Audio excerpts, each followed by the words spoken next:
Welcome to the Mortgage Mayhem podcast, where the mortgage game meets real life, real talk, and a whole lot of chaos.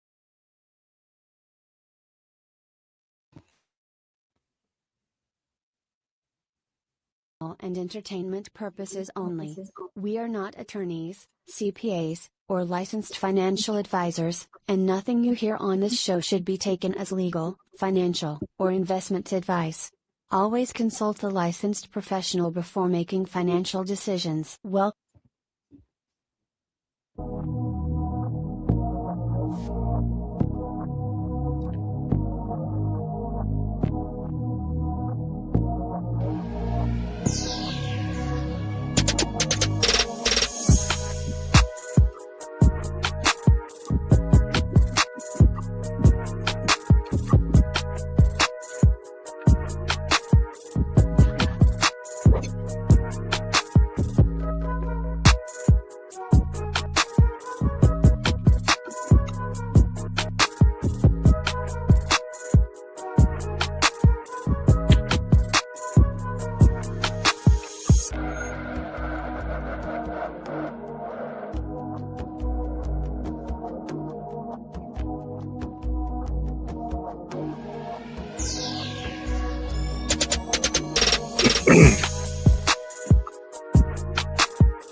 Episode 3 of the Mortgage Mayhem podcast. I hope everybody had a good weekend. We're back. Back. Hot topics galore. Today's topics, we're going to hit you with Bill Gates' inheritance bombshell, to the rise in foreclosures, digital tithing at church. Today's show is packed with culture, finance, and of course, mayhem. So let's get it started. Like I said, I hope everybody had a good weekend. This weekend, we had a funeral of a great man, Brother Clack, one of my fraternity brothers who did a lot of big things throughout his life. His family, we wish them well. RIP to Brother Clack. Special brother, did a lot for the community, was a part of the government in a lot of different ways. Mr. Clack was a great man. He was a great representative for the city of Flint, and we just wish him and his family, rest in peace to him, and we wish his family nothing but well wishes. Brother Clack, good brother. Seen a lot of my frat brothers. It was good seeing y'all over the weekend. Unfortunately, we hate to meet each other in those kind of circumstances, but nevertheless, it was still good to see everybody. Good to fraternize with brothers real quick. It was definitely a sad occasion, but it was a celebration at the same time. Brother Clack, rest in peace. Let's get this thing jumped off today. We're going to have some fun with it. Last week was, episodes 1 and 2. We got through those two. There's a couple dings there, along with the actual broadcast. I think we've straightened some of those things out.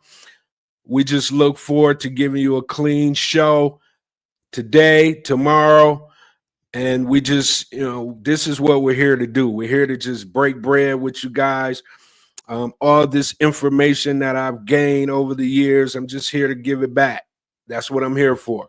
So let's get into it. Let's talk about our boy Bill Gates, right? Bill Gates, we all know who that is. Excuse me, my camera's acting a little crazy. My mic's in the way.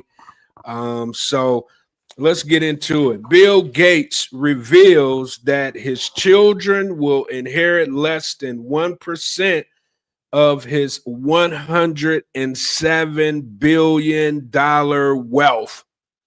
That's $107 billion.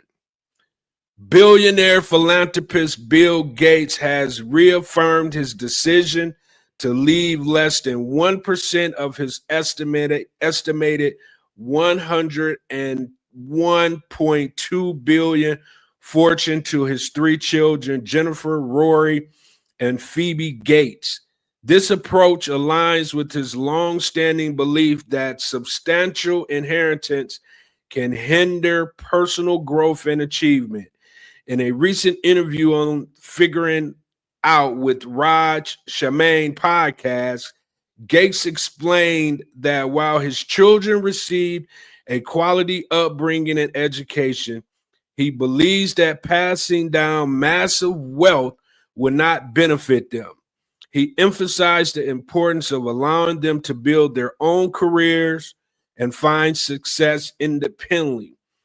Gates, who co-founded the Bill and Melinda Gates Foundation in 2000, views philanthropy as the best use of his resources. He has pledged to donate the vast majority of his wealth to address global challenges such as healthcare, education, and poverty. So Bill Gates looking like, the kiddos. I mean, 1% of 101.2 billion still is a lot of money. Don't get it twisted. So it ain't like when he passed away, he gonna leave them destitute. He just feels like, his kids should be able to make their own way. I'm pretty sure by now he's set them up in a way that they're already doing that. So whatever they receive, whenever he passes away, it is going to be cherry, just cherry on the top. That's all that's going to be.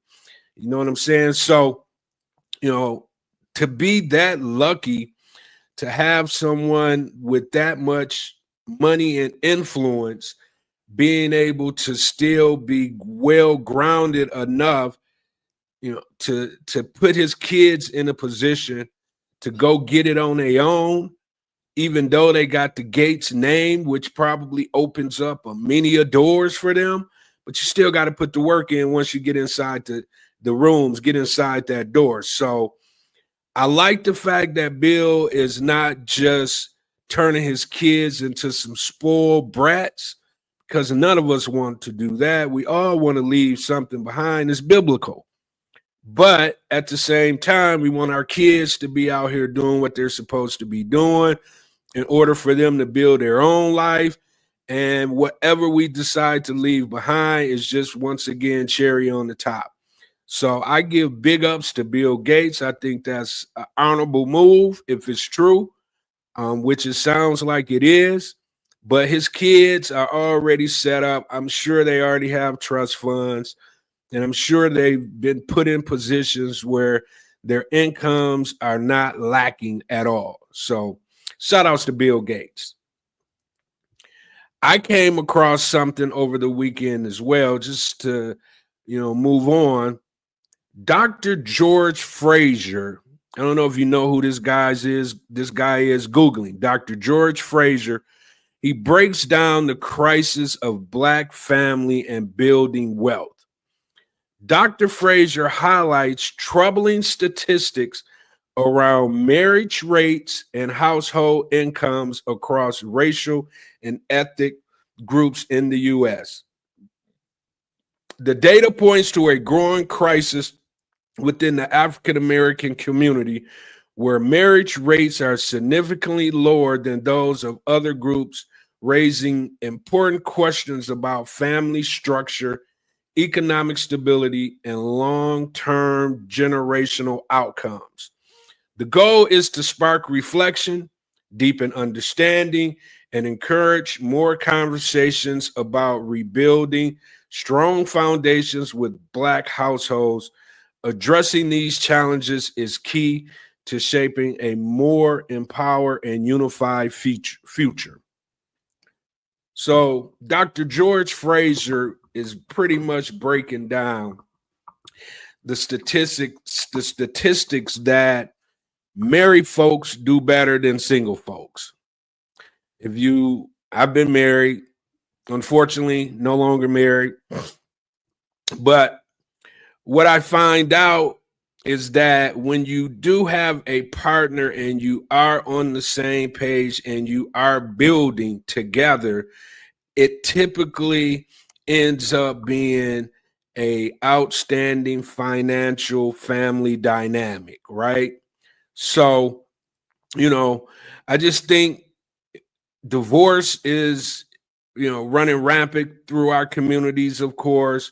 I don't know why we can't really get along with each other. A lot of folks say, it's bigger than us. It happened way before we got here, and now we're here, and it just tends to, sometimes lapse when it comes to our Black relationships with one another.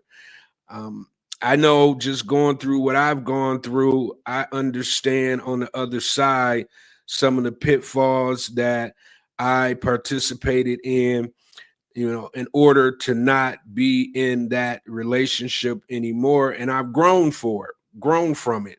I understand now, what my goals in future relationships need to be.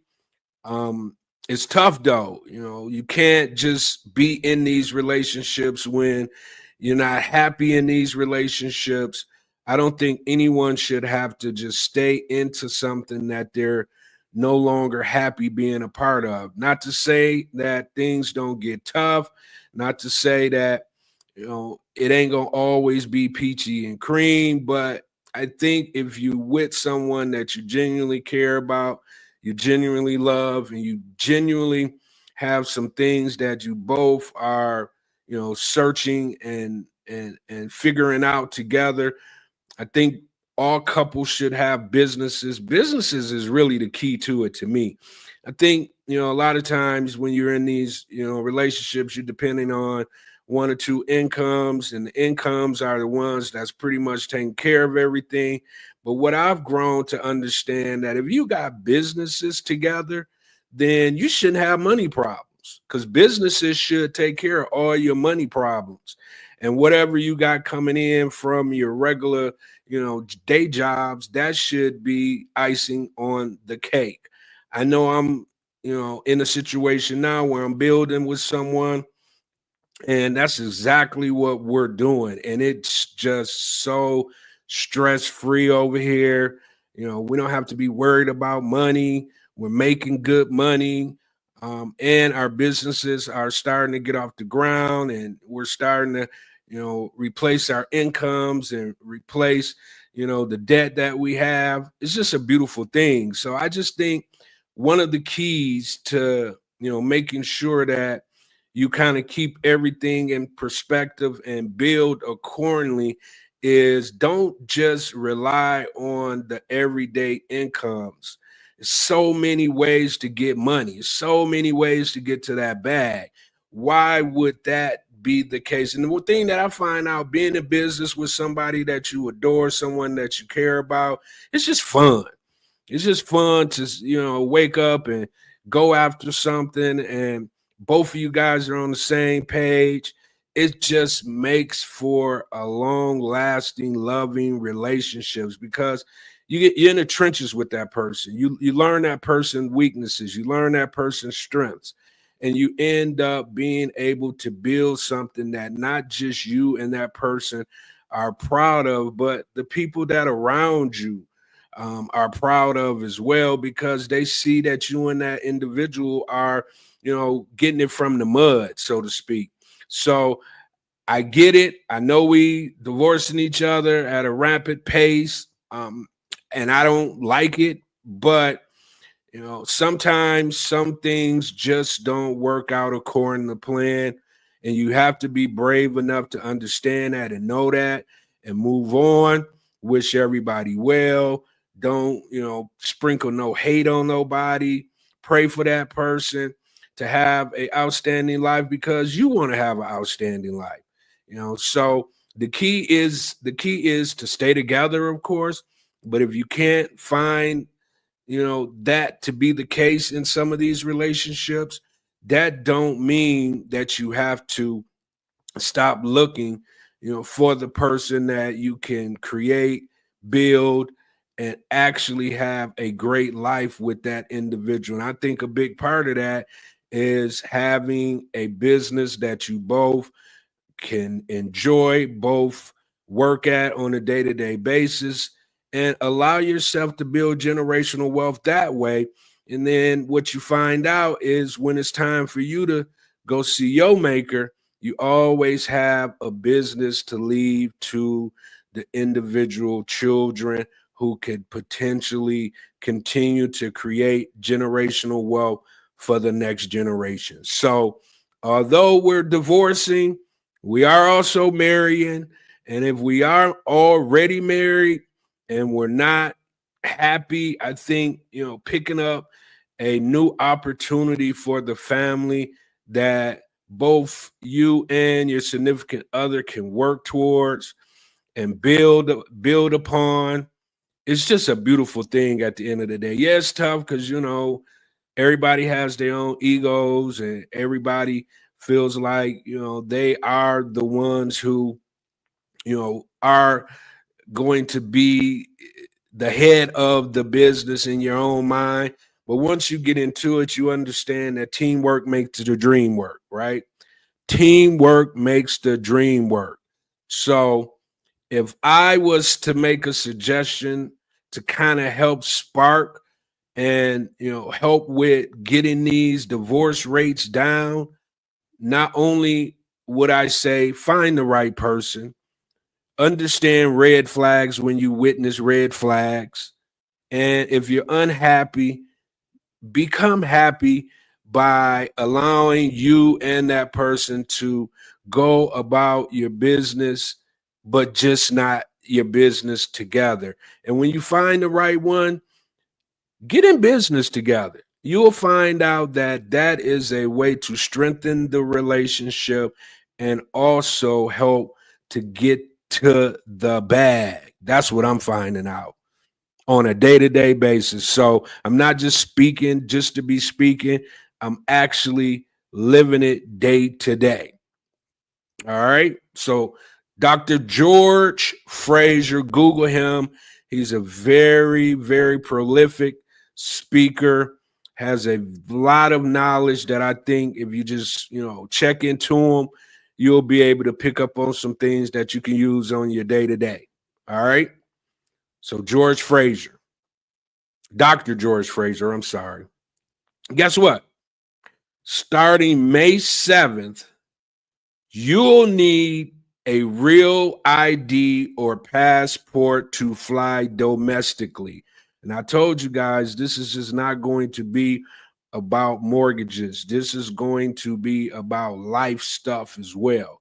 So, although we're going to get all into the mortgages and the whole real estate game, but we're also going to talk about current events and life things that I think can help. If you're listening to the show, you may say, oh man, I didn't even know that. You can run out, handle your business, because starting May 7th, you will need a real ID or passport to fly domestically. Look for the gold star or bring your passport. Heads up, travelers, starting May 7th, you will need a real ID compliant driver's license or a valid passport to board domestic flights in the U.S. This new rule is part of the Real ID Act, a federal effort to enhance security and prevent identity fraud. Not your ID doesn't have it. Okay, I'm sorry about that. Not sure if your license qualifies? Check for a gold star in the corner. It's the mark of a real ID. If your ID doesn't have it, you'll need to upgrade at your local DMV or bring your passport to the airport instead. Don't wait until the last minute. Lines will be long and appointments will fill up fast. Plan ahead so you're not grounded. You know what I'm saying? You don't want to be up in the airport because you're not paying attention to, what's going on in the news, and you're already set, ready to go on your trip with your family, and you're the one who causes mayhem, because you didn't take care of your business on the front end. So you have until May 7th to go ahead and make that happen for you, your family, your loved ones. Let's get these real IDs. Some people say it's a part of voter suppression. I'm not going to get all off into that. That could be the case. But nevertheless, let's do what we're supposed to do. We're here. There's laws, there's rules. Although sometimes we feel like they could be counting against us, let's not allow them to use us as the guinea pigs. Let's handle our business, get our real IDs, and that way we can move around like we want to move around. All right? Got it. Okay. So next up is what I found to be a little unsettling, to say the least. But, people out here will find different ways in their minds, or they think in their minds that they can get away with crimes. And this particular Detroit native, former CFO, pleads guilty to embezzling over $40 million. William A. Smith, a longtime chief financial officer of the Detroit Riverfront Conservancy, admitted in court to stealing more than $40 million from the organization over the course of a decade. That's $40 million over the course of a decade. The Conservancy, a nonprofit dedicated to revitalizing Detroit's riverfront for public use, was unknowingly funding Smith's lavish lifestyle through a complex web of fraud. From 2012 to 2024, Smith used fake companies, unauthorized credit card spending, and forged documents to funnel millions into his own accounts.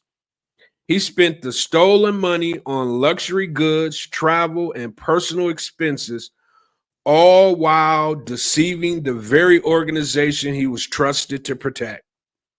Smith now faces up to 40 years in federal prison after pleading guilty to wire fraud and money laundering. Smith used fake companies.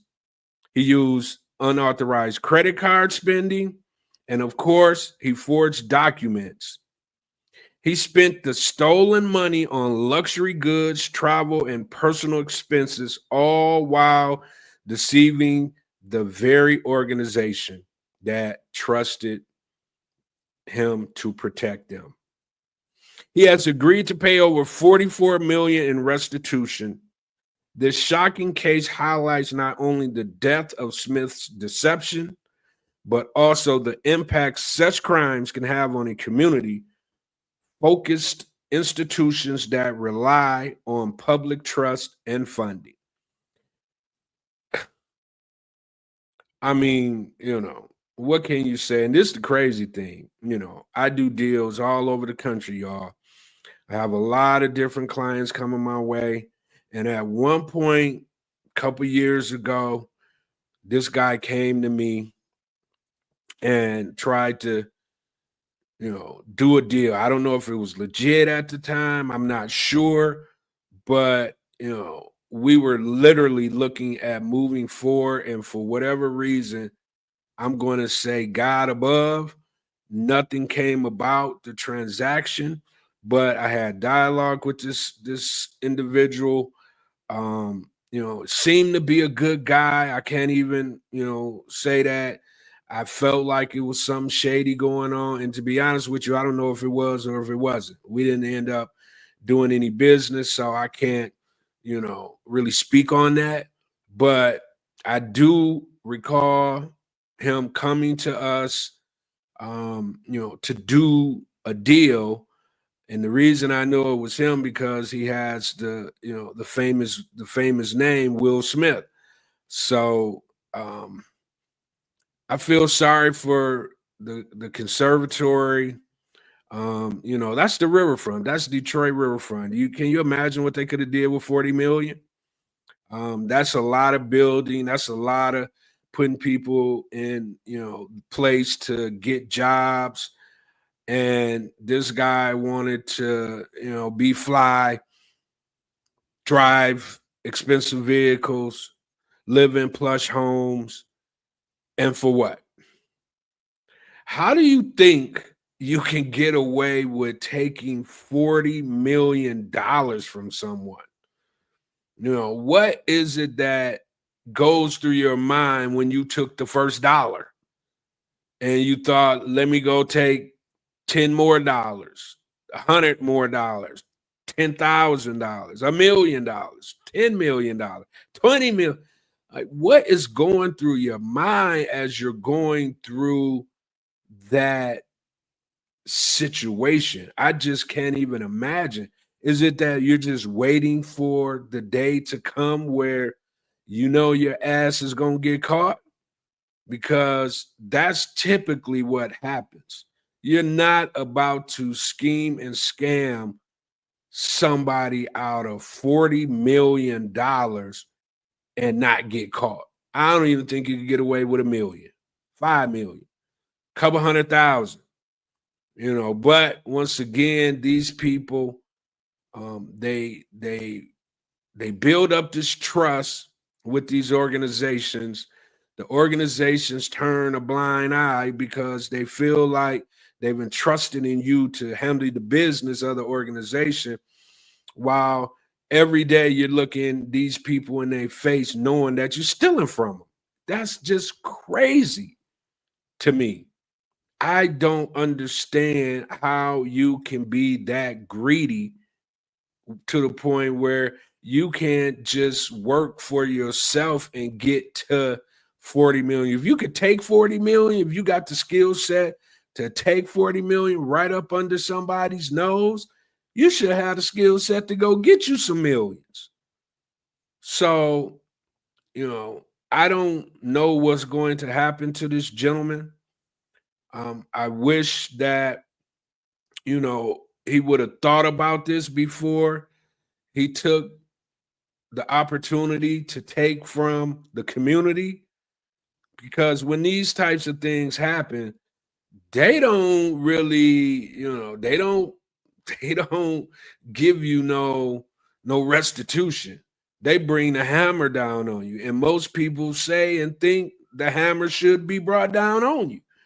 So, Mr. Smith, wherever you are, I know you got a lot on your back. I know you got a lot on your brain right now, but you had a lot on your back and a lot on your brain when you was taking these millions. So, the law will speak. You're innocent until proven guilty, but I'm assuming you're not even that anymore because you pleaded guilty. I'm assuming you did that, so you won't be looking at 40 years because this is an older gentleman. I don't know how many years he's going to get, but if he got 40s, his funeral will be in the jail cell, or however they go about it. When you pass away in jail, that's the fate that he's really up against. I don't know what his family is, thinking or doing right now, but I would say prayers to them unless they were involved, because nobody really expects one day you wake up and your world is in mayhem because of the actions that your loved ones have taken. And a lot of times you just become guilty by association, unfortunately. So I wish Detroit and the Riverfront Conservancy the best, because 40 million just gone, because I'm not sure if they got some of that back, half of that back, any of that back.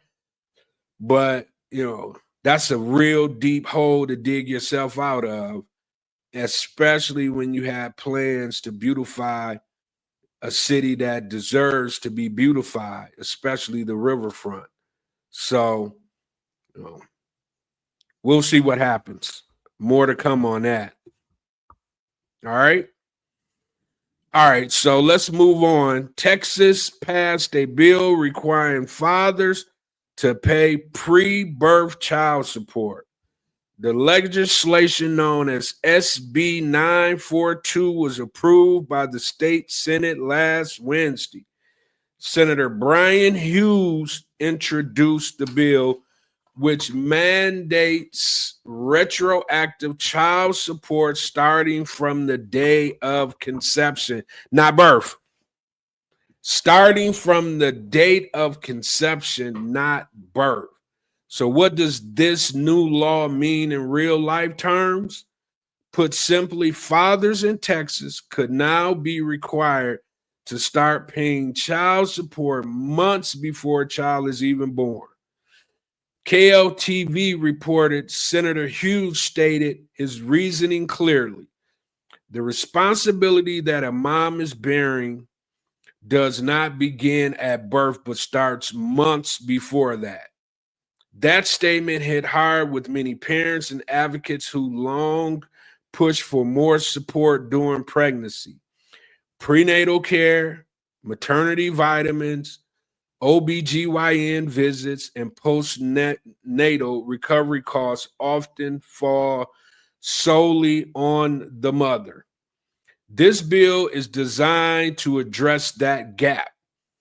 Here's what the bill outlines. Retroactive support begins at conception, not delivery. Fathers can be required to help with prenatal care costs.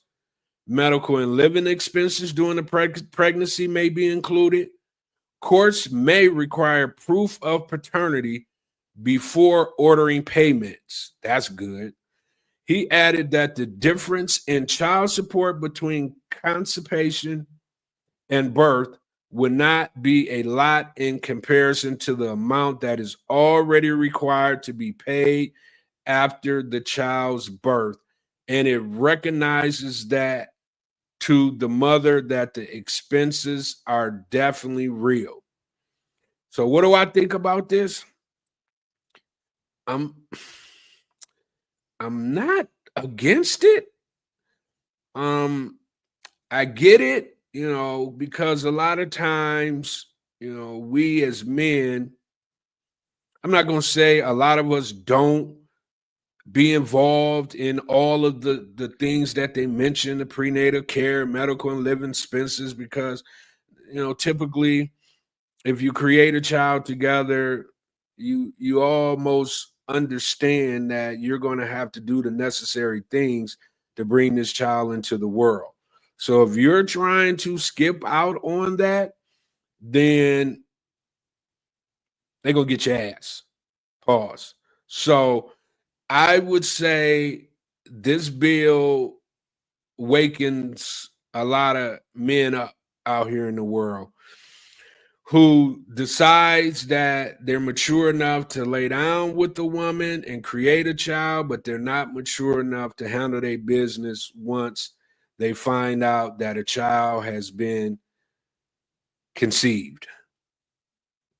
So I ain't hating on guys. I mean, I get it, sometimes you're not thinking with the right head, unfortunately. You put yourselves in these types of situations where you end up, with child support. You end up not wanting to be involved with the mother. The mother sometimes add to that, of course. But the child didn't ask to be born. You decided with the mother to do whatever it was that you guys were doing in that moment to conceive a child. So you become a part of bringing that child into the world. So you got to, go get you some extra income to make sure that you take care of that child, because, once you get yourself in a situation where a child is involved, then once you get paternity and find out that it's your child, then you got to handle your business. Stop leaving these mothers out here fending for themselves. It just don't make sense. That's why we got so many problems within our culture when it comes to our relationships with our our queens. We got to stop acting like it's not our responsibility when we was, doing everything in our power to put ourselves in a situation to conceive. If you wasn't careful, if you wasn't, practicing safe, consensual sex, then that's you and the mother's problem. And since you both wasn't mature enough to make sure that that was happening, then you both have to become mature enough to make sure you take care of what needs to be taken care of to bring the child into the world, period. You don't get to run. You don't get to hide. You got to take care of your business. Because once again, the children that falls into this category did not ask to be here. So I don't know if the bill is going to pass, but I'm pretty sure if it does, other cities are going to be doing the same thing. Child support is already bad. Brothers getting put in jail for child support. Brothers are literally not, getting jobs because they don't want to pay child support. It's just a stupid racket that's going on out here between, male and females when it comes to this whole, child support thing. And it just needs to stop. It just needs to, be handled in a way where you don't have to necessarily be together, but you do have to make sure that it's an even playing field when it comes to taking care of these kids, period. That's how I feel about it. I'm not saying that this law is of the greatest of laws, but it is a start to help individuals understand that there's repercussions when you don't practice safe sex responsibly. There's repercussions, and this is one of them. So we'll keep our eyes open on that, and I'll report back if anything else comes down the pike. But brothers, it's not a game. It's really not a game. Handle your business, man. Handle your business. Stop putting yourselves in these situations where you have to go through this. Practice safe sexual encounters if you're not prepared to handle the financial responsibility of bringing a child into this world. Period. All right, enough of that. All right, so I seen something that, I was like, wow. So we all grew up in church, right? I know I did. If you grew up in church, you know the deal. When that offering plate comes around, you know what you're supposed to do. Give from the heart and the wallet. But now that most folks don't carry cash, churches are getting creative. A video recently went viral showing church members using credit cards and Apple Google Pay to give their tithes using offering machines, kind of like passing around portable card readers. The post blew up on X with over 1 million views, and people are split and on how they feel about it. Some thinks it's a smart way for churches to meet people where they are financially and digitally. Others are calling it out, saying passing machines in public feels like pressure or guilt tripping. Commenters pointed out that the digital tithing isn't new. Apps like Tidal, Tithe.ly, and Give LIFY have already been helping churches collect donations more easily for years. But the main issue for many isn't the tech, It's how it's being used. So, chat, my friends, I don't really know how to feel about this, to be honest with you. I get it. I mean, it is a digital world. A lot of people don't carry cash. But it seems like it should be a more or less of a out in the open way of doing this. I like how they've been doing it in the past. You can pay your tithes via apps, but to literally be passing around a credit card machine during service to me seems a little insane. So I don't really, like I said, I get it, but I don't like it. I don't like it. I don't like it at all. It just seemed, even when I looked at the video, it just seemed a bit much. People just passing credit card machines. You don't never know what could happen. There's so many scams out here. People, you could just be in a situation where your credit card information is hijacked, and then what? So, like I said, I get that people are trying to meet people, where they are digitally, in almost a cashless society, but there's ways to do it without these big flimsy credit card machines and everybody's passing it around, swiping their credit cards during the service. We could do better than that. I'm pretty sure. I understand that tithes are important to these churches, offerings are important to these churches, but let's not add to what people have said for years, that churches are all about getting to the bag. And I get it. I understand church has to operate the way that it needs to operate. And a lot of times that comes from the congregation. But don't hot it up. Act like you got some, you know what I'm saying? And whatever happened to just the old way of tithes and offerings, giving your tithes and offerings? That's not good enough anymore because people don't carry cash. Well, if you don't carry cash, handle your business before you get to the church.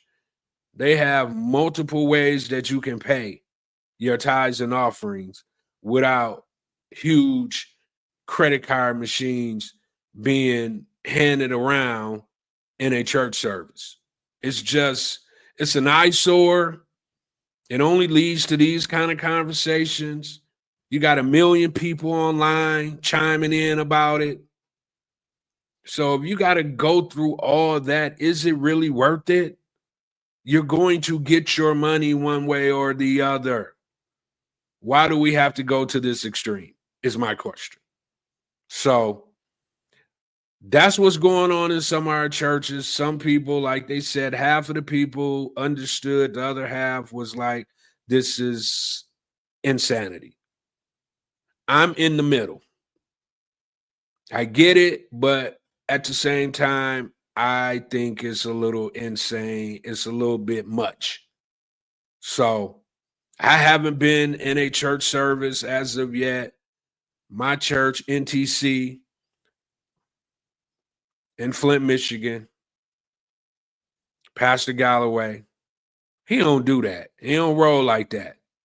That's why he is the pastor that he is. So I don't really understand what's going on here. I'm pretty sure he would probably feel the same way, like what is really going on in our churches. We're there to get the word. We're not there to swipe. And if you do swipe, there's traditional ways of doing that without credit card machines going from one aisle to the next. So that's all I got on that. All right. So the next thing I want to talk to you guys about, this is a good story. Khadijah Davis is her name. She is an inspiring success story. And look, we're going to be talking about, I like to include like a success story just to give people, the thoughts of it can happen. You don't have to be that special in order for you to do something special. You just have to figure out what that is, get focused, and make it happen. And this is what Khadijah Davis is doing. It's an inspiring success story that is captivating hearts and minds.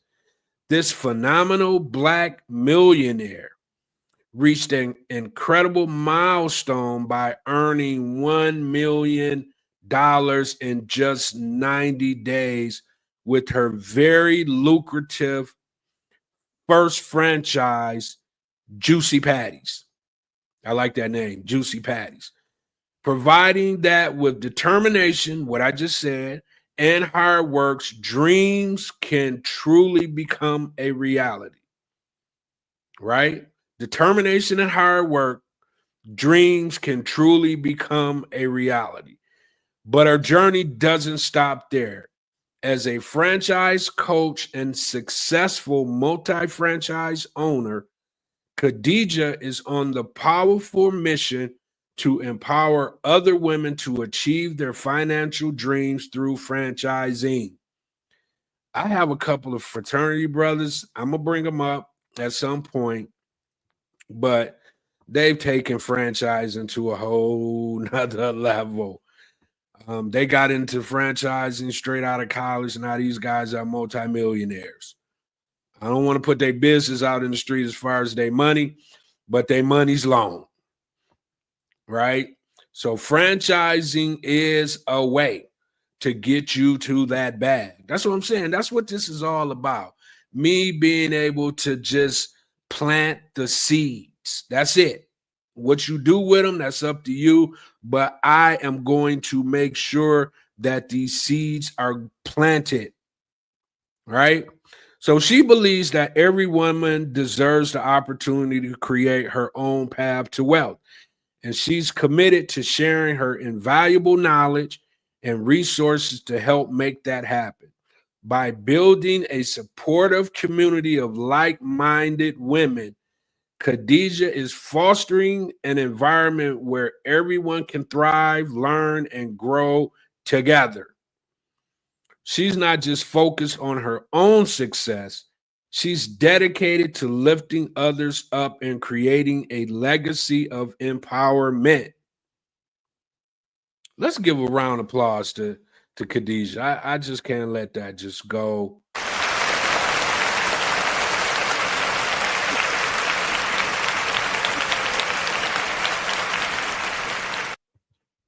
I mean, not only is she trying to get it herself, but she's setting it up for others to come and get the knowledge, giving back, right? What I'm doing right now, giving back.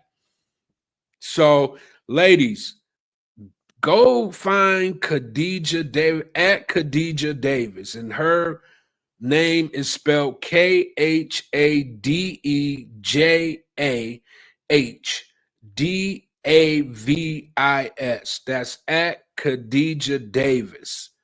It's an inspiring success stories. We're going to constantly be bringing up these success stories. These people I don't know these people's from Adam. I see things I feel can help you, and I'm going to bring it to the forefront, and you can gain knowledge from it in your quest to get to where you're trying to go. That's what we're here for. So shout out to Khadijah Davis, wherever you are. Her first location is in the Detroit area, from what I read.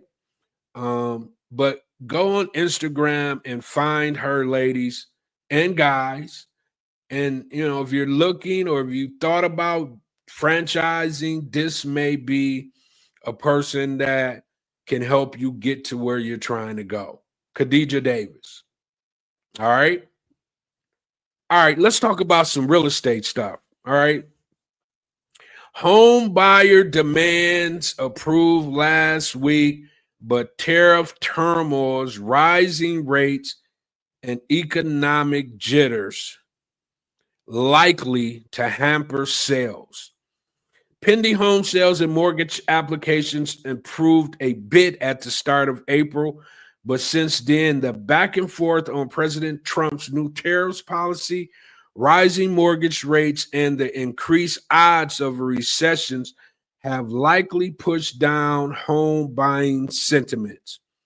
The housing market is under pressure as prospective home buyers and sellers navigate a rapidly shifting economic landscape with President Trump's tariff policy and volatile stock market and the increased chances of a recession exacerbating widespread financial uncertainty.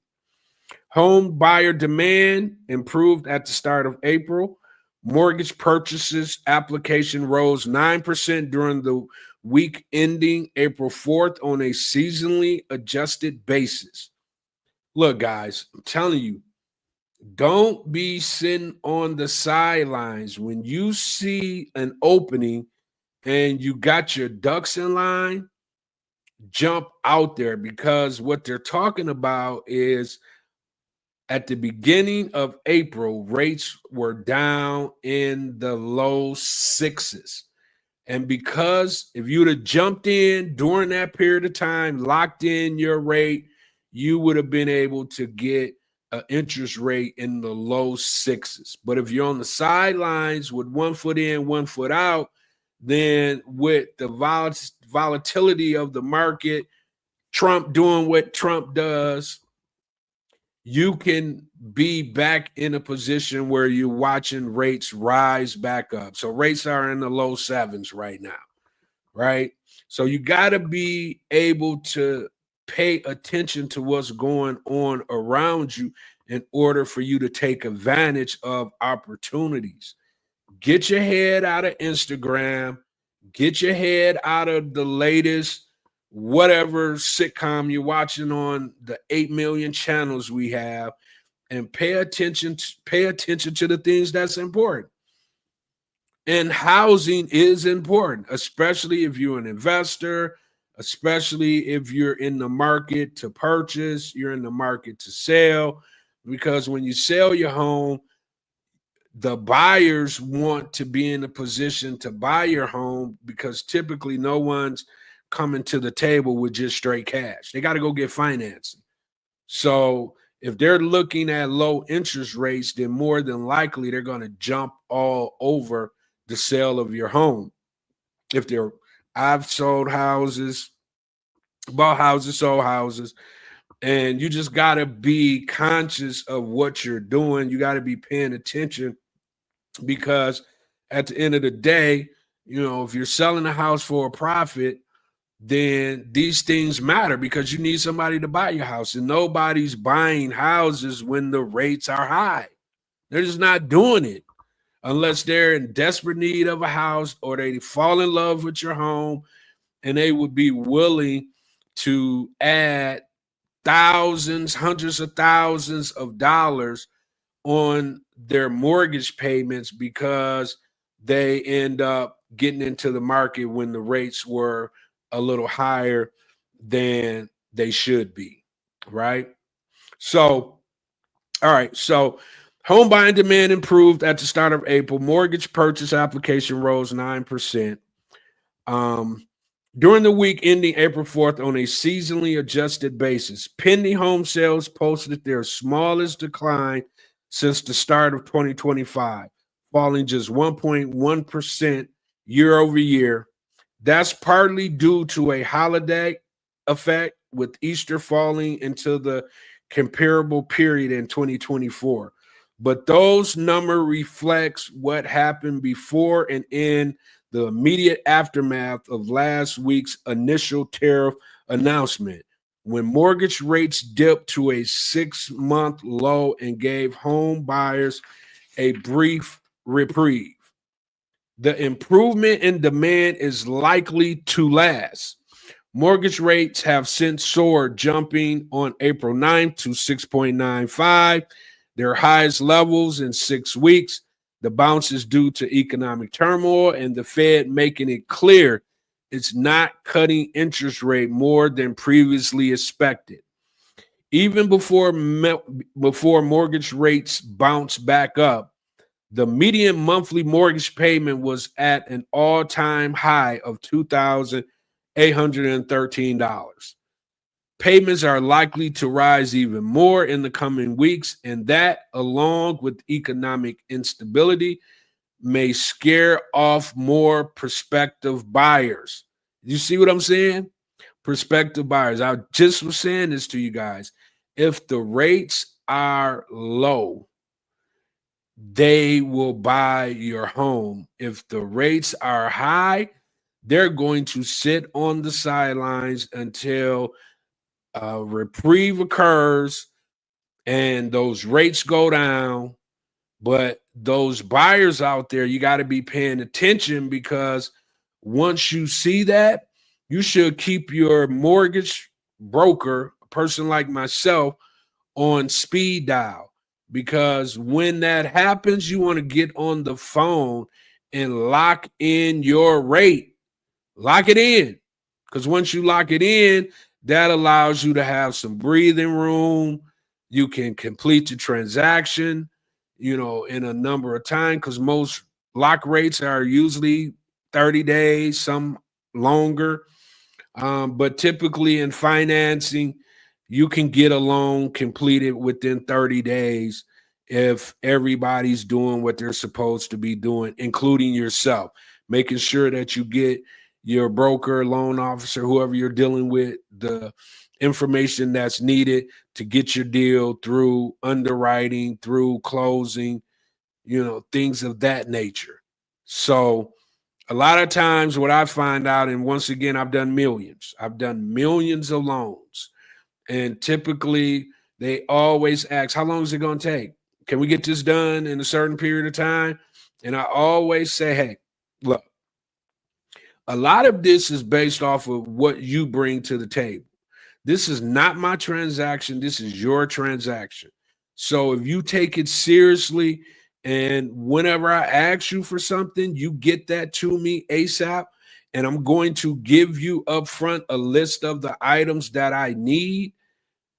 If you do that, then typically you can get your loan in and out, and you're at title signing on the dotted line within 30 days, if not sooner. We're here to close. I'm a closer. I don't have time I'm not a paper pusher. I collect docs, but I'm there to make sure you get to the finish line. I am a closer. That's what I do. That's my reputation.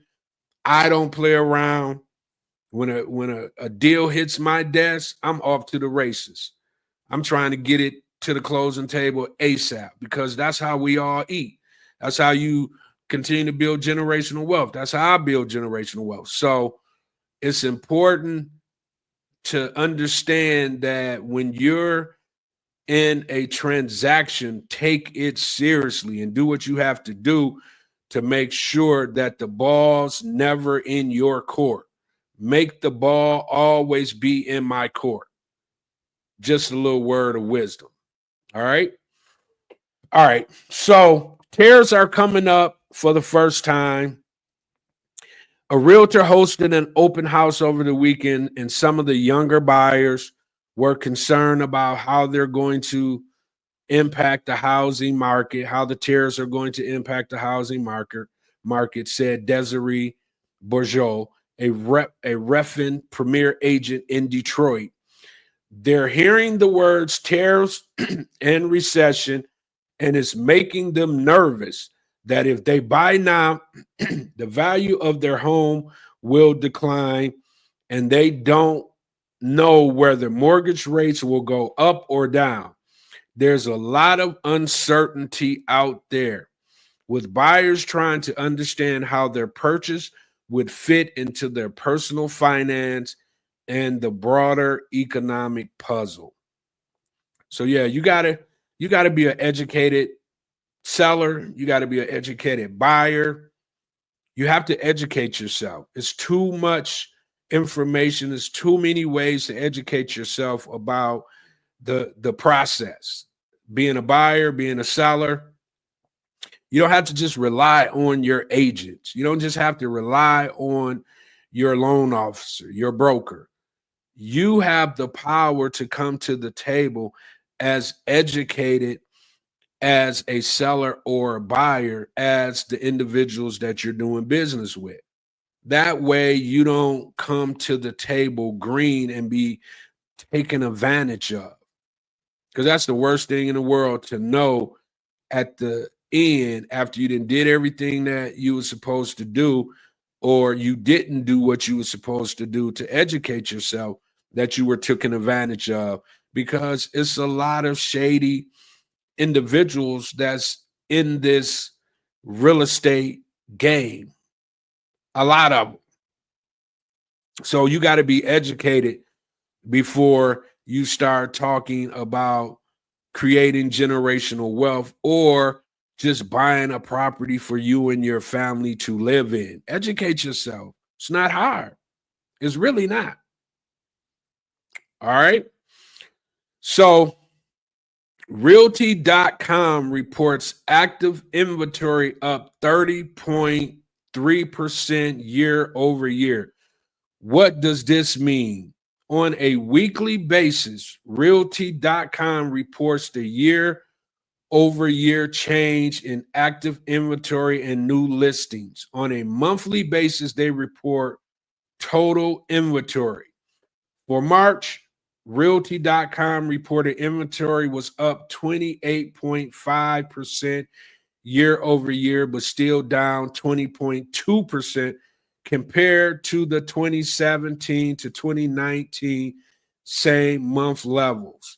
Now, on a weekly basis, inventory is up 30.3% year over year. Realty.com has monthly and weekly data on the existing home market. Here is their weekly report. Active inventory climbs 30.3% from a year ago. The number of homes actively for sale remains significantly higher than last year, continuing a 74-week streak of annual gains. This year-over-year inventory growth gives buyers more choices and encourages more competitive pricing among sellers. Generally, the number of homes up for sale is still below pre-pandemic norms, and the long-standing supply gap will continue to put pressure on prices in undersupplied areas. New listings, a measure of sellers putting homes up for sale, increased 8.6%. New listings were up 8.6 compared with this time last year, marking the 13th straight week of annual growth. The median list price increased 0.1% year over year. The national median list price was up 0.1% compared with a year ago, marking the first year-over-year increase after 44 weeks of flat or declining prices. However, more data is needed to determine whether this modest growth signals a true turnaround. In particular, recent economics uncertainty may dampen buyers' interest, potentially putting downward pressure on prices. So, guys, what they're saying is that the inventory is out there. If you're looking to buy, there's plenty of houses available. If you're an investor, there's plenty of inventory available. 30%. I have investors all the time. That's one of the biggest things, them not being able to find quality deals. And I always say, look, you got to find a realtor who knows the market. Not a realtor who's looking to put people in homes to live in, but realtors who know how to work with investors and know how to bring investors good deals. So when you're interviewing your realtors, you got to make sure that they have the wherewithal to be able to go out into the marketplace and bring you deals that's going to allow you to make a profit, allow you to continue to build generational wealth, build your portfolio. It's a ton of them out there. You have to interview your realtors. Don't just let them tell you, I can do this or I can do that. Give me some proof. How many investors have you worked with in the past? Who are they? You don't have to, typically they don't want to give you that information or whatnot, but they have to convince you that they know exactly what it is that they're doing, or you shouldn't be doing business with them. This is not a game. You're trying to build generational wealth, and you don't have time to be playing around with someone who doesn't know what they're doing. So make sure, get in my DMs if you need questions to ask, what to ask a realtor. If I'm an investor, I'll help you put that together. If you need me to get on the phone with a realtor to make sure that they know what they're doing, just DM me and I will help you. Because at the end of the day, I want to see everybody win.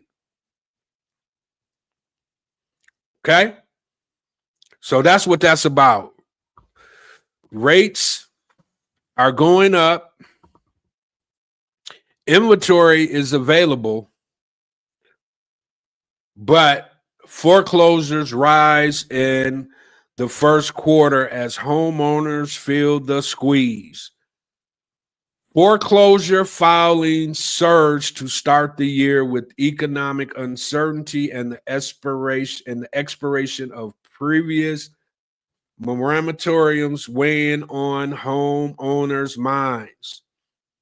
Foreclosures filing appeared on 93,953 U.S. properties in the first quarter of 2025, spiking 11.4% from 84,361 3 months earlier, according to real estate data provider Adam. The latest number slid 1.5% on a year-over-year basis from 95,349 and represented 1 in every 1,515 properties in the United States. Following 3 consecutive quarters of decline, foreclosures activity ticked up in the first quarter of 2025 with notable growth in both starts and completion, said Adam CEO Rob Barber in a press release. While levels remain below historical averages, the quarterly growth suggests that some homeowners may be starting to feel the pressure of ongoing economic challenges. However, strong home equity positions in many markets continue to help buffer against a more significant spike in distress, he continued. Monthly numbers also show a rapid upward trend with 35,890 notices on U.S. properties in March, up 10.8% from 32,383 in February. While overall numbers are not rising alarms, Adams' report is the latest from Housing Research Group that signal home buyer distress increasing since late last year. The recent expiration of a foreclosure ban for borrowers enrolled in a Department of Veterans Affairs loss mitigation program was a likely contributor to rising number during the first quarter. Last week, the VA announced it would also cease accepting new enrollees as of later this spring, driving concerns of higher foreclosure numbers to come later this year. Foreclosure starts numbers 68,794 in the first quarter, accelerating by 11% from the prior 3 months and 2% annually. Meanwhile, bank repossessions headed up by 8% quarter over quarter to 9,691 units, but the total decreased 4% from 1 year earlier. The average amount of time taken to foreclose narrowed to an average of 671 days, down 12% from the previous quarter and 9% annually. The average completed foreclosure length has continually shortened since mid-2020. Delaware led all states with the highest rate of foreclosure filings at 1 in 761 units. It was followed by Illinois at 1 in 857 properties and Nevada at 1 in 874 properties. So, guys, foreclosures sounds like they're on the rise. It is just another reason why, you can't just sit back and just sit on the couch. You got to get out here and get to this bag because if you do that, it will put you in a situation where you don't have to, be in a foreclosure type of situation. Do what you have to do to keep your property, because as you continue to grow your property, you grow equity. By you growing equity, at some point you could take equity and invest in something that could potentially, help you to generate generational wealth. It could be taking equity to go buy other properties that you can rehab and flip or rehab and add to your portfolio so you can build up a nest egg monthly to handle whatever you need it to handle when it comes to your debt. It's really not that hard. You create entities to take care of your debt. The rich people been doing it forever. That's what they do.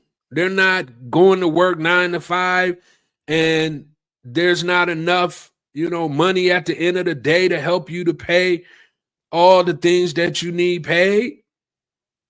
No. That ain't how that works. They build income streams that take care of the mortgages, take care of the vehicles, take care of the utilities. What part of that don't we understand? And I'm not just on here on my soapbox because I didn't always know this. I had to figure it out and understand it. So now that I do, you best to believe income streams is in play. Because it only makes sense. Why would I be dipping in my savings, dipping in my income to pay for things that I can create a business, income stream, whatever, to take care of those things? And if you got real estate and you want to build a portfolio, why would you not do that? Because your renters will pay for your real estate. You don't have to pay for it. And not only that, you can have your rentals to pay for your mortgage. Come on, y'all. I know they say the easiest way to keep things away from us, Black people, is to put it in a book. You have to start reading and understanding. We're older. My generation of people, my people, we're older. And I'm seeing a lot of people still doing the same things that we've always done. And we're being left behind. Don't worry about it. I'm gonna be here every Monday and Tuesday giving y'all the game until I start to receive feedback that Greg, what you told me helped me out significantly. I'm already starting to get some feedback from individuals, but it's not enough. I want to touch everybody in some form or fashion. I want to be able to give you some game, especially when it comes to real estate.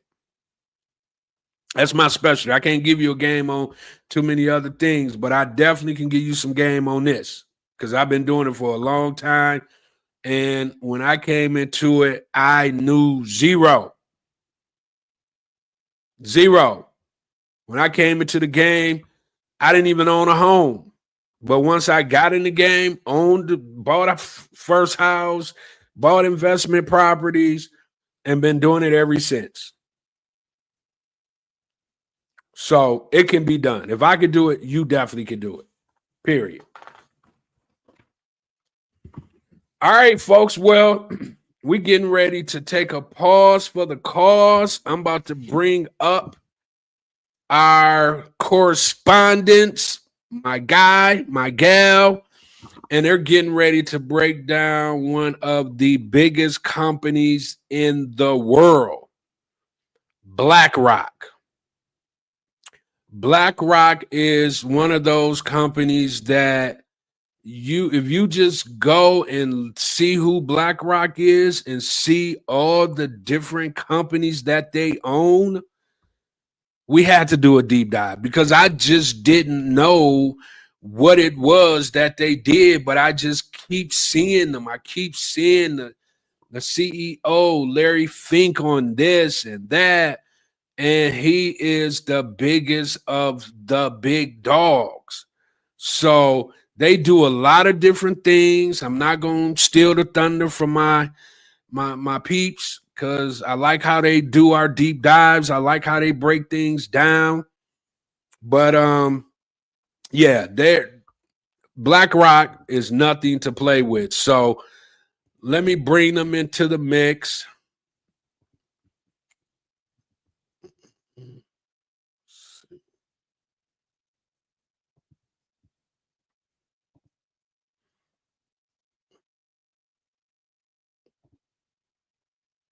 All right.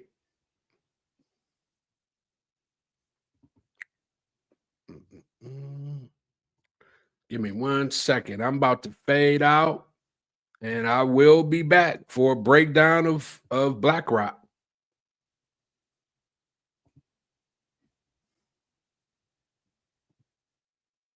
Welcome to the deep dive.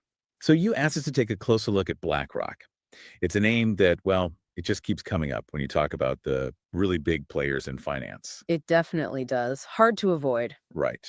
And the request was really about understanding, what makes them so influential. So we've gathered quite a bit of info and overview stuff from their own website. Mm-hmm. Our mission today, welcome to the deep dive.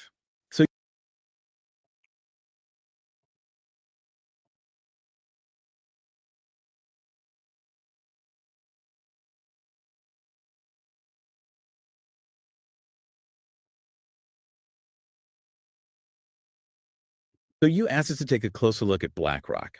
It's a name that, well, it just keeps coming up when you talk about the really big players in finance. It definitely does.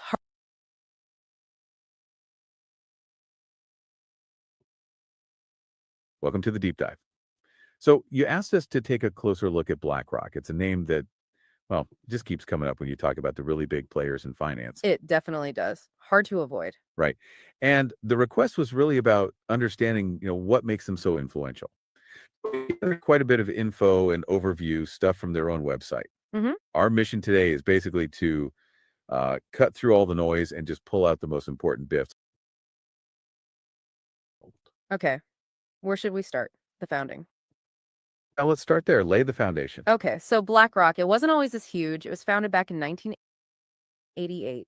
The key founders were Larry Fink, Robert Escopedo, and Susan Wagner. And Larry Fink is still the one in charge, right? The CEO. That's correct. He's still the CEO. Their main headquarters, that's at 50 Hudson Yards in New York City. Pretty new spot. And how many people are we talking about globally? The latest number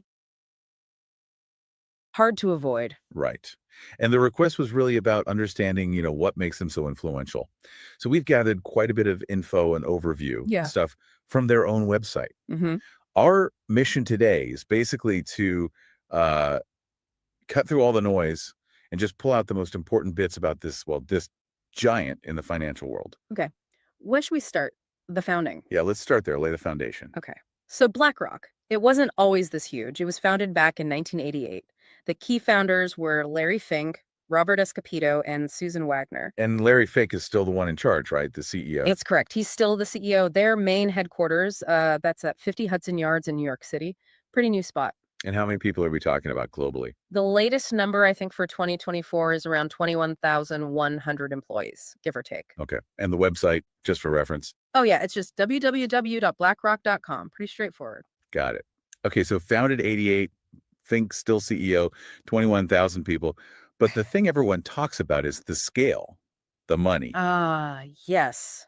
The AUM, assets under management, it's staggering. Let's get into that because this is where it gets really interesting. What's the latest figure? As of the first quarter of 2025, their AUM hit $11.6 trillion. Trillion with a T. Yeah. It's hard to even conceptualize that number. Can you put it in perspective somehow? Well, one way to think about it, $11.6 trillion is roughly the size of Japan's entire economy. It's GDP, and Japan's the world's third largest economy. Wow. Okay. That helps. That's immense economic weight. And it's growing. Just a year before, Q1 2024, it was $10.47 trillion. So, quite a jump in just 1 year. Is that just markets going up, or are they actually pulling in more money? Good question. It's both, but they are definitely pulling in new money. In that same first quarter of 2025, they saw $83 billion in long-term net inflows. 83 billion new dollars coming in just 3 months. Yep. It suggests investors, still have a lot of confidence putting their capital with BlackRock. Okay, so the AUM is huge and growing. What about their own financials? Revenue, profit? Also pretty strong in Q1 2025. Revenue was $5.3 billion. That's up 12% from the year before. Or 12% growth. Solid. Their net income, interestingly, dipped slightly. It was $1.5 billion, down 4%, but they said that was due to costs from acquisitions they made. Okay. So acquisition costs pull down the official net income. Right. But if you look at their adjusted profits, that paints maybe a clearer picture of the core business. Adjusted profit was $1.7 billion, which is actually up 20% year over year. Up 20% adjusted. Okay. That's a significant jump. That kind of revenue and profit, it really highlights their power, doesn't it? It absolutely does. It speaks to, the strength of their business model, even when they're spending on things like acquisitions. They're a major earnings engine. So with all that money, trillions under management, billions in revenue, how do they actually do it? What are the core parts of their business? Well, there are several key pillars. First off, probably the most well-known for many people is iShares. They're a massive provider of ETFs. Exchange-traded funds. Right. Lots of investors use those, like baskets of stocks. Exactly. Baskets of stocks or bonds or other assets. Right. They trade on exchanges, just like stocks, offering diversification pretty easily. They've become, incredibly popular. Okay, iShares. That makes sense. But I've also heard a lot about something called Aladdin. Sounds a bit, I don't know, mystical. Yeah, the name is memorable. But Aladdin is actually, it's their powerhouse technology platform. It stands for Asset, Liability, Debt, and Derivative Investment Network. Okay, less mystical, more technical. What does it do? It's essentially a risk management and portfolio analytics system. It's incredibly sophisticated. BlackRock uses it internally, of course, but they also license it out to other major financial institutions. Oh, really? So other big banks or asset managers use BlackRock's tech. Yes, exactly. It helps users analyze their portfolios, model risks, manage complex investments, deal with regulatory reporting. It's kind of like the central nervous system for a lot of players in the financial world. That's fascinating. So their influence isn't just the money they manage, but also the technology infrastructure they provide to others. Precisely. It's a huge part of their influence that maybe isn't as visible as the AUM number. Okay, so iShares ETFs, Aladdin tech platform. What else is core? They also have BlackRock Solutions. This is more focused on providing specific financial risk management services and advisory work. Right. And then there's their push into private markets and infrastructure. This involves investing in things that aren't listed on public stock exchanges. Like what kind of things? Think big infrastructure projects, airports, toll roads, energy pipelines, that sort of thing. Oh. And also private equity, so investing directly in private companies. Got it. So a pretty diverse set of business lines beyond just traditional stocks and bonds. Very diverse. It allows them to cater to a whole spectrum of investment needs and risk appetites. And who are the clients using all these services? Who trusts BlackRock with, well, $11.6 trillion? It can't be just one type of investor. No, definitely not. The client base is incredibly broad. You have the really big institutional investors, think massive pension funds, managing retirement savings for millions. Okay, like CalPERS or similar huge funds. Exactly. And sovereign wealth funds, which manage the wealth of entire countries, then governments themselves, financial advisors who manage money for their clients. And regular individual investors too. Can I buy into a BlackRock fund? Absolutely. Individual investors are a key segment as well, often accessing BlackRock through those iShares ETFs or mutual funds. And this isn't just a US thing, remember, they operate globally. Right, how global? Their clients are spread across about 100 countries. 100 countries. Okay, that really drives home the reach. Yeah, and they have the physical presence to back it up too. Around 70 offices in 30 different countries. So boots on the ground in 30 countries, serving clients in 100. That's the picture. And they're still expanding that reach. We mentioned Aladdin earlier. They just signed up their first client in South Korea for the platform. Interesting. So ongoing growth, pushing into new markets. Seems to be the plan. They've talked about opening more international offices too. Now, when a company gets this big, this influential, it inevitably attracts scrutiny and maybe some controversy. What are the main areas where BlackRock faces discussion or criticism? Yeah, that's definitely true. One really prominent area, especially in recent years, is ESG investing. Environmental, social, and governance factors. Exactly. BlackRock has talked a lot about integrating ESG considerations into their investment process. But this has drawn fire from, well, multiple directions. Oh, On one side, some critics feel they aren't moving fast enough or going deep enough with ESG integration, that it's more talk than action sometimes. But on the other side, particularly from some political circles in the US, certain states, for example, they face criticism for focusing on ESG at all. The argument there is that it might prioritize, social or political goals over maximizing financial returns for clients, which should be the primary duty. so they're getting criticized for doing too little ESG Mm. and for doing too much ESG, depending on who you ask. That's a pretty good summary of the tension, yes. It's led to some US states actually divesting funds from BlackRock. It's a complex debate with genuinely different views on the role of finance. Right, a real balancing act, it seems. What other areas attract attention? Well, just their sheer market influence is a big one. When you own significant chunks of so many publicly traded companies, questions naturally arise Questions about what specifically? about potential impacts on market competition or corporate governance. If one entity is a top shareholder in competing companies, what does that mean? Or how much sway do they have over company management? It's an ongoing discussion. I see. The concentration of ownership issue. Exactly. And related to that, sometimes their specific investments draw criticism. For instance, holdings in fossil fuel companies or in the defense and arms industry, or investments in companies that have been linked to alleged human rights issues in their supply chains or operations.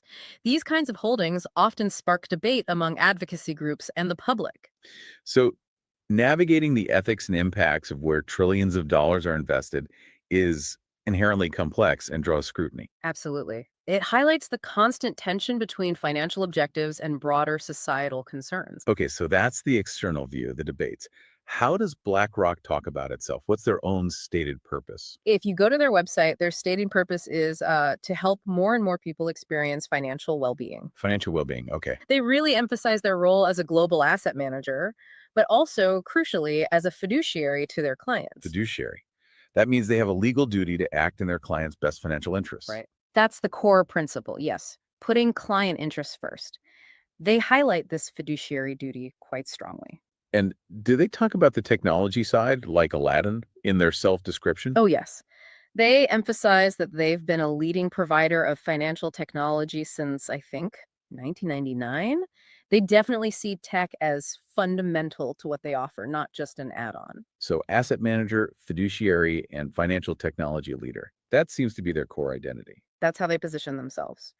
And they frame it all as helping clients achieve their big financial goals, retirement, education, whatever it might be. You mentioned earlier they offer a wide range of funds. Yeah. Can you give a bit more flavor of what's available? Sure, it's a huge menu. You've got traditional mutual funds, you've got the iShares ETFs we talked about, and also closed-end funds. And these cover different types of investments. Oh, yeah, across pretty much all asset classes: stocks, bonds, real estate, infrastructure, commodities, you name it. They aim to have something for everyone, basically. Any specific examples that might ring a bell for listeners? Well, a very common one would be something like the iShares Core S&P 500 ETF. Just gives broad exposure to the main US stock index. Right, a basic building block for many portfolios. Exactly. Or on the retirement side, they have things like the LifePath Index Retirement Funds. These are target date funds, meaning they automatically shift the investment mix to become more conservative as you get closer to retirement age. Ah, okay. The set it and forget it type option for retirement savers. Kind of, yeah. Designed to simplify long-term planning. So those examples just show the range from broad market access to very specific goal-oriented solutions. It seems they also put effort into providing like market commentary and educational stuff. It's not just selling products. That's correct. They do invest quite a bit in producing content. They have weekly market commentary offering their take on current events. Mm-hmm. They also have the BlackRock Investment Institute, which puts out more in-depth global outlooks and research papers looking at longer-term trends. Okay, so analysis for different levels of interest. Right.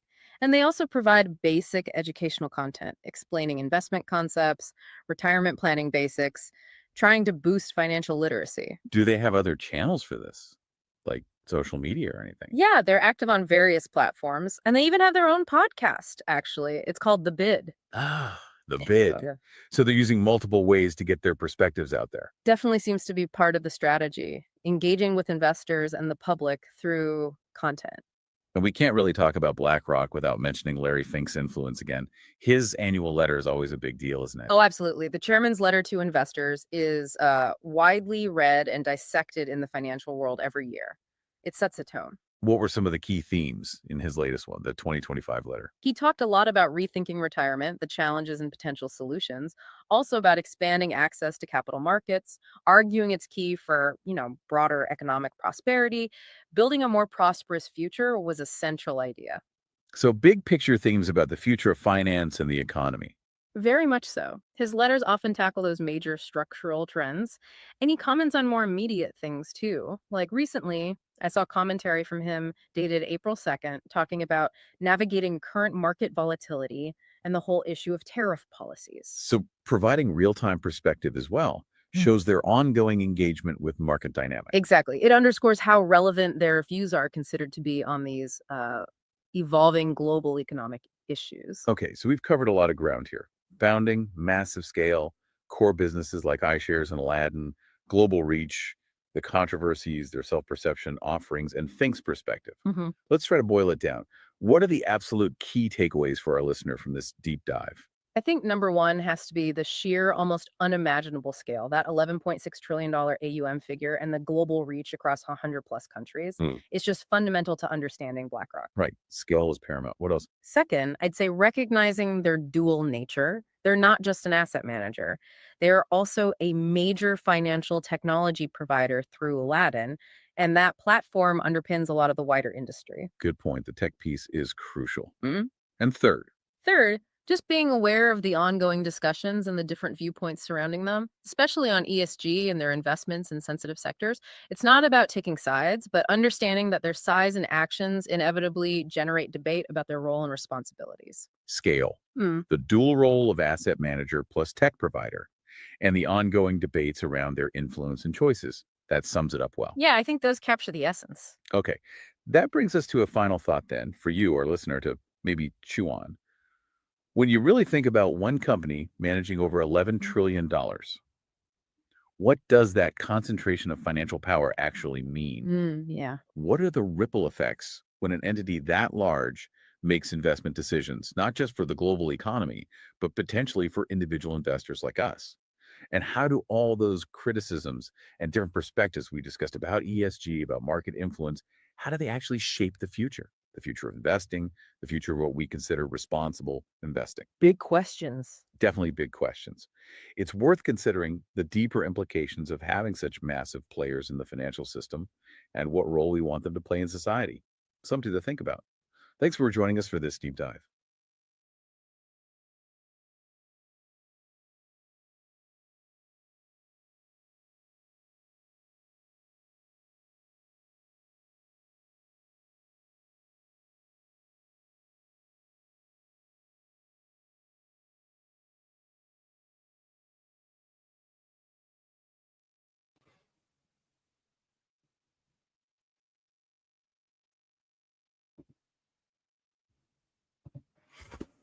Okay, we back.